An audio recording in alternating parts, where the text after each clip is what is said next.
contact, and contempt. The Imperial dreadnought hung in the sky like an arrogant god, casting a shadow that blanketed the eastern seaboard. 5 kilometers long, bristling with polished alloy spires and pulsing with artificial gravity fields, it shimmered in the upper atmosphere like a mirage from a future Earth hadn't asked for. Humans of Terra, came the voice, simultaneously broadcast on every frequency, every screen, and every neural implant. It was calm, clinical, dismissive. I am Vexirian III, speaker for the Imperial Combine.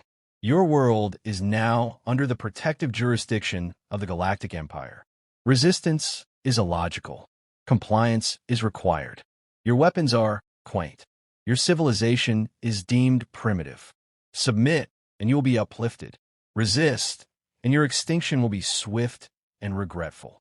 In the war room beneath Cheyenne Mountain, General Susan Keller stared at the hologram of the alien envoy projected on the wall. Tall, thin, with iridescent blue skin and elegant bone ridges spiraling along its head, Vexirian looked like he had just stepped out of a science fiction wet dream. Jesus, whispered Colonel Ortega, seated beside her. They're really doing the whole kneel before Zod thing. Keller didn't laugh.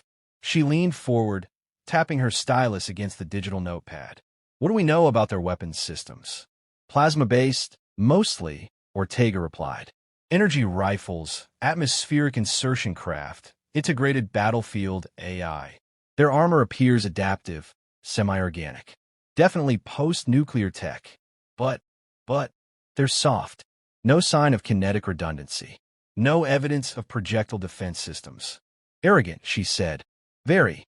3 days later, the Empire demonstrated what they called a non-lethal sample of power. A small asteroid, roughly the size of a city bus, was pushed from the asteroid belt into a collision course with Earth, only to be vaporized by a single orbital pulse cannon shot fired from the dreadnought. The blast was visible from every continent. A reminder. Vexirian reappeared on every screen minutes later. We apologize for the spectacle. We assumed your civilization required visual context to understand scale.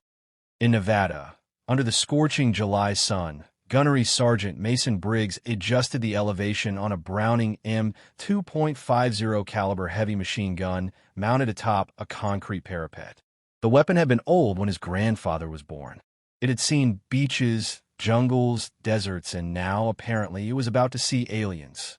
The testing range had been repurposed into a forward defense station overnight. Sandbags, camo netting, belt-fed beauty. They called this primitive? Briggs muttered, patting the receiver. You know what else is primitive? Fire, rocks, lions, all still dangerous if you're stupid enough to piss them off. Private First Class Martinez, barely 20 and sweating bullets, looked up from his position behind the parapet. You think this thing will even scratch their armor? Briggs grinned. If it doesn't, we're all screwed anyway. Might as well go out loud. At a UN emergency assembly, Earth's leaders debated. Some nations begged for negotiation. Others prepared for resistance. The problem wasn't the Empire's offer. It was their tone. They hadn't offered alliance. They hadn't come to share knowledge. They had come as masters to a kennel. In a closed-door session, President Mitchell of the United States looked around the room of generals, scientists, and diplomats. His voice was cold. They didn't come here expecting a war. They came expecting a parade. Keller nodded. Then let's disappoint them. Inside the Imperial Dreadnought, Vexirian met with his strategic council. Holographic projections of Earth's known weapons hovered in midair. Combustion-based projectiles, an aide sneered. Chemical explosives, kinetic slugs, no energy shielding, no faster-than-light capacity. They haven't even cracked fusion. It's like colonizing a museum. And their response to our ultimatum? Ambivalent. Their governments bicker. Their militaries prepare in their fashion. Vexirian nodded slowly. Deploy a Class 3 shock battalion. Let them see the futility firsthand. Minimize casualties. No need to bloody ourselves on Stone Age steel. He gestured to the projection of a human tank. It's almost charming how they cling to metal. Back on Earth, Sergeant Briggs cleaned the M2's barrel with careful reverence. The weapon was old, yes, But it had something their fancy plasma rifles didn't. It had character. It had a legacy. And in 48 hours, it would have alien blood. First engagement. The Empire chose Nevada because they thought it was empty. A stretch of arid wasteland, scorched by sun and wind. Perfect, they believed, for a clean, surgical strike. No civilians. No complications. Just a swift, flawless display of dominance to remind humanity of its place. They were wrong. From the moment the first anti-grav troop carriers pierced Earth's atmosphere, Gunnery Sergeant Briggs knew they'd underestimated more than the terrain. He could see them now through the long-range scope, 6 sleek, obsidian-colored dropships settling like vultures on the cracked desert floor. Range, 800 meters, Martinez called, voice tight. Briggs knelt behind the M2. He'd named her Betsy. Old girl had been with him through Afghanistan, Syria, and 6 years of post-retirement training contracts. She was loud. She was brutal. And now, she was Earth's frontline. Hold steady, Briggs muttered, rotating the traverse to track the descending aliens. Wait for my mark. The alien craft hissed open. Imperial troops emerged in perfect formation, tall figures in gleaming blue-black armor, moving like liquid, plasma rifles in hand, shields shimmering faintly in the desert light. Contact confirmed. 30 hostiles. No sign of heavy armor. Crackled HQ through Briggs' headset. Copy that, he replied. We got the welcome mat out. From their shallow fighting positions, dug hastily into sand and rock, Earth's defenders watched through dust-streaked optics. A mix of Marines, National Guard, and a few retired contractors like Briggs. Makeshift, under-equipped, and dug in like badgers. But they had one advantage. They were pissed off. The Empire's commander, Centurion Valeth scanned the desert calmly. His HUD displayed no advanced life forms in range, only faint electromagnetic signatures, static from primitive communications. No defenses detected, his lieutenant said. We proceed with the pacification. Valeth nodded. Stunned pulses only. The speaker wants survivors. They advanced. The moment the lead trooper crossed the rock outcropping, Briggs opened fire. The M2 roared to life with a sound like a thunder god screaming. Its .50 caliber rounds tore across the open field, smacking into the lead alien's shield with concussive fury. The shield shimmered, then buckled. The second shot punched through the armor. The third blew out his chest. The alien crumpled, lifeless in the sand. Chaos followed. Martinez and 2 others joined in, unleashing bursts from saws and grenade launchers. The aliens hesitated, briefly stunned, not by casualties, but by confusion. This wasn't supposed to happen. Another soldier was hit in the thigh. His armor deformed like it had been struck with a sledgehammer. He screamed. His energy weapon discharged wildly into the sky. Valeth's voice crackled over the unit's internal comms. Shields compromised. Engage at full strength. But it was too late. The M2 kept hammering. The barrel smoked. The ammo belt rattled. Brass casings clinked and steamed in the dirt. Briggs didn't stop. He adjusted fire, targeting the joints in their armor. Neck, knees, visors. He'd fought in enough wars to know where not to waste rounds. One of the aliens tried to advance, raising his plasma rifle. A .50 cal round caught him in the chest and lifted him off the ground. Martinez shouted over the chaos. They're falling back. No, Briggs said. They're regrouping. We hold. 3 minutes in, a second wave of Imperial troops deployed. Sleeker armor. Heavier weapons. One of them aimed a shoulder-mounted cannon toward the human line. Betsy, don't let me down, Briggs whispered. The M2 barked again, sending a 10-round burst that shredded the cannon's barrel before it could fire. The alien staggered back, stunned. Then Briggs switched targets and stitched a line of bullets across its chest until it stopped moving. An explosion rocked the right flank. A human mortar team had launched a volley without orders, and one lucky round landed dead center in the second alien squad. Direct hit, Martinez cried. Reloading, Briggs shouted. His gloves were smoking from the heat of the receiver, but he didn't flinch. By the time the alien dropships activated their recall beacons, Nearly half the initial force lay broken or bleeding in the sand. The survivors limped or crawled toward extraction, dragging wounded comrades. Plasma rifles trailed uselessly behind them. From the human line, Briggs lit a cigar with a shaky hand, ignoring the medic yelling at him about blood pressure. He watched the last ship lift off, smoke trailing from a dozen shrapnel holes. The sky was quiet again. Someone cheered. Another laughed. Martinez wiped dirt from his face and looked at Briggs with wide eyes. They said our weapons were trash. Briggs took a slow puff and exhaled smoke toward the horizon. They weren't wrong, he said, but I always liked Garbage Day. Primitive no more. The Empire responded the way empires always do when embarrassed by sending more troops. The second wave was not a show of force. It was a full-fledged military operation. No more stun pulses. No more diplomatic courtesy. Just scorched earth doctrine. 3 Imperial cruisers entered low orbit, accompanied by dozens of atmospheric landers and mech drops. Their stated goal was rapid pacification of insurgent species. Unofficially, it was revenge, and humanity was ready. Gunnery Sergeant Briggs sat under a makeshift camo net, hand-tightening the receiver on Betsy's barrel. The M2 had held up during the first engagement, but now the game had changed. More troops, more firepower. Mechs. Gunny, Martinez said, jogging over with a data tablet. Intel says they're deploying ground walkers. Bipedal, 3 meters tall. Plasma arrays on both arms. Think we got anything that can punch through? Briggs grunted. We've got sand. We've got wrenches. We've got some really pissed-off farmers with old ammo. That'll do. He stood, hoisting Betsy into a newly dug pillbox. The mechs bleed like the rest. They just take a few more taps. All across Earth, similar preparations unfolded. In Poland, villagers used drone kits to retrofit Cold War-era tanks. In Brazil, jungle militias set up ambushes with homemade IEDs. In rural India, retired engineers constructed EMP mines out of washing machine parts. Where the Empire brought precision, Earth answered with unpredictability. In the Ukraine steppe, an Imperial assault column met its match. 2 platoons of mech walkers marched single file down an abandoned highway. Their optics scanned for high-energy weapons, plasma signatures, and cybernetic interference.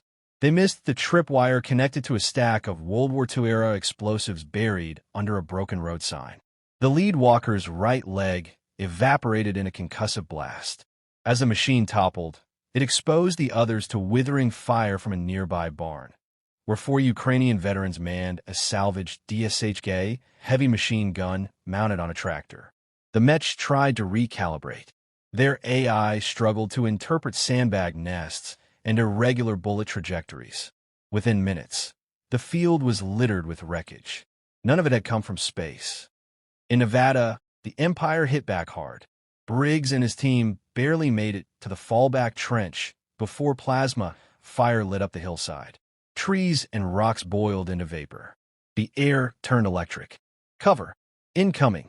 Martinez shouted. A walker burst through the smoke, its twin plasma cannons glowing bright orange. It stomped forward, targeting the trench. Briggs crouched behind a Humvee, eyes scanning for anything. He spotted it. An old RPG tube lying in the dirt, probably discarded in training years ago.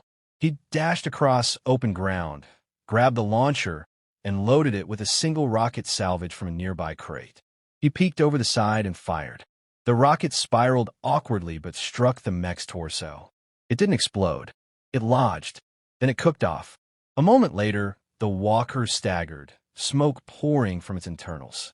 Briggs turned, sprinted back to the M2, and opened fire. He didn't aim for the armor. He aimed for the joints. Betsy's heavy slugs slammed into the exposed actuator between the mech's shoulder and torso. Sparks flew. Then something gave. The entire arm dropped limp.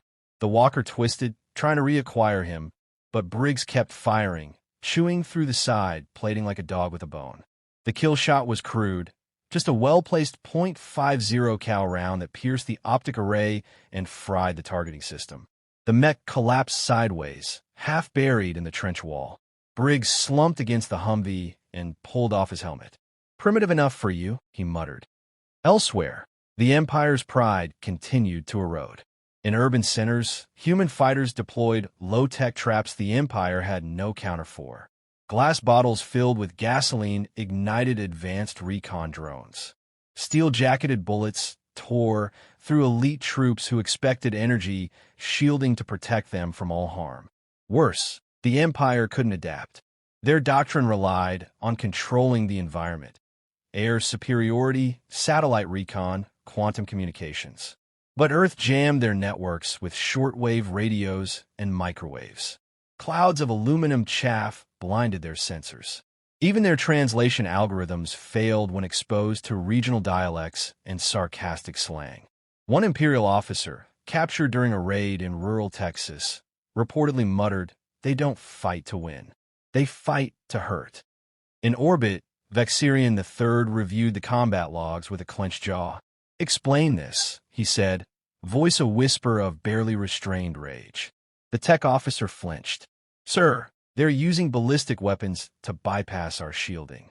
The impact frequency exceeds the threshold. Our armor was never designed for such crude force." "You mean brute force?" "Yes, sir," another officer added nervously. "They do not value technological elegance. They weaponize everything." Vexirian's eyes narrowed. "They are not a species. They are a problem." At a forward base near the Sierra Nevada foothills, human soldiers huddled around a campfire, many still in blood-stained gear. Gunny Briggs sat on a folding chair, Betsy resting beside him like a loyal hound. Someone passed him a flask. He took a sip and looked out over the dark hills. "You know what the difference is?" he asked. Martinez raised an eyebrow. "Between us and them," Briggs nodded. "They think war is supposed to be clean, dignified, efficient." He smiled grimly. "We know better. War's not clean. It's personal. It's ugly. And it never goes the way you planned." He patted the M2 lovingly. "Turns out the old girl still has a few things to teach the galaxy.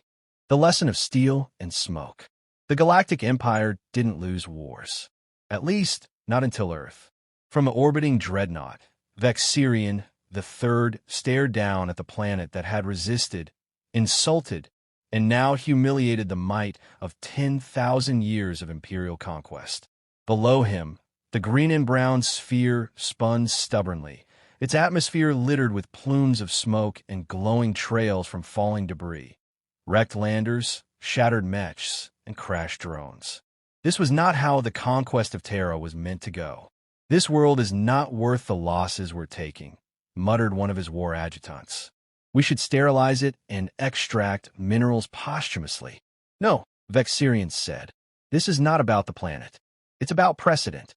The Combine cannot be mocked by a backwater species with gunpowder toys." He turned toward the command dais. "Prepare the Exactor. Launch a full-scale planetary assault. We will burn their resistance from orbit."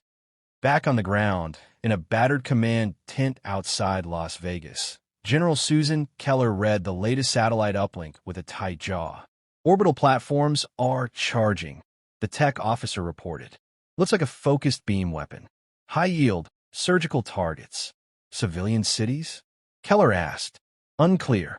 But if they can pinpoint artillery emplacements or comm hubs."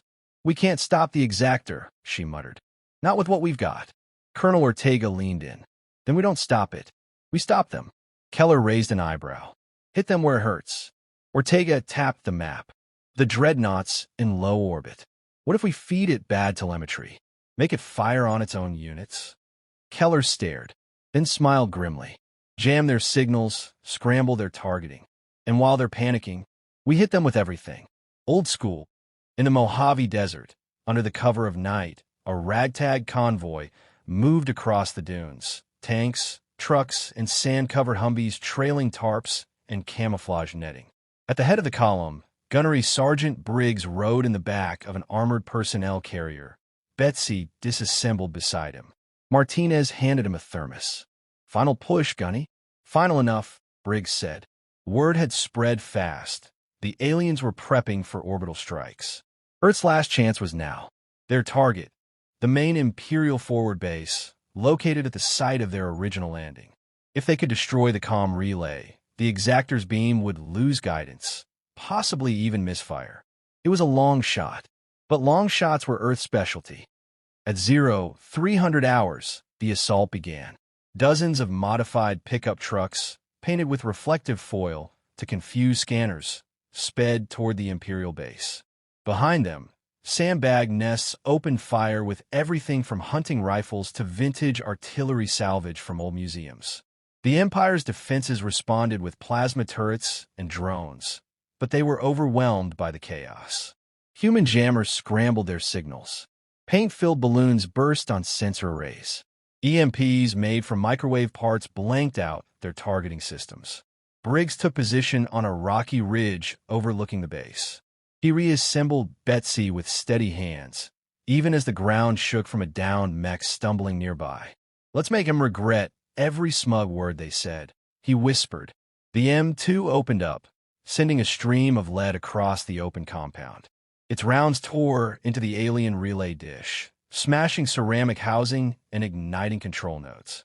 Martinez launched a homemade rocket at a hovering gunship. The blast took it down, scattering shrapnel and alien wreckage across the sand. They advanced, step by step, through fire and dust toward the relay tower. In orbit, the Exactor charged to full power. Vexirian stood tall on the bridge. "Target lock confirmed," the technician announced. "Execute." But the beam never struck its target. Instead, the satellite relays misfired. Faulty data from the compromised comm hub caused the Exactor to fire directly into an active Imperial drop zone in South America. 3 mechs and 2 entire platoons vaporized instantly. Confused orders followed. The Dreadnought's own security AI began to isolate subsystems, unsure if it was under cyber attack. The Empire's organized war machine suddenly collapsed into hesitation. And hesitation, on Earth, was fatal. On the ground, Briggs reached the base's core. The comm relay was a smoking ruin. Around him, humans pushed forward, driving the last of the alien infantry into retreat. Broken plasma rifles lay next to shattered helmets. The once invincible warriors fled under a hail of machine gun fire and Molotovs. Martinez stood beside Briggs, bloodied but grinning. "They're running." Briggs didn't celebrate. He simply fed another belt of ammo into the M2 and muttered, "Keep them running." The last burst of fire from Betsy caught an alien officer in the back as he tried to board a retreating skimmer. The body crumpled in silence. 3 days later, the Dreadnought pulled out of orbit. Vexirian never sent another message. The Empire didn't surrender. They didn't negotiate. They simply left. And Earth stood alone, battered, burning, but unbroken. In the aftermath, a UN assembly broadcast to every surviving corner of the planet. General Keller stood at a podium. "We were never supposed to win," she said. "Not by their rules. Not with their technology. But we didn't need fancy weapons. We needed resolve, ingenuity, grit, and above all," she looked out at the crowd, "a damn fine machine gun." In the Nevada desert, beneath a new flag flying over the ruins of the enemy base, Briggs cleaned Betsy with slow, reverent strokes. Martinez sat beside him, drinking warm coffee. "You think I'll be back?" he asked. Briggs shrugged. "Maybe." He locked the receiver shut and patted the M2. "If they are, we'll remind them again." He lit a cigar, leaned back in his chair, and smiled into the wind.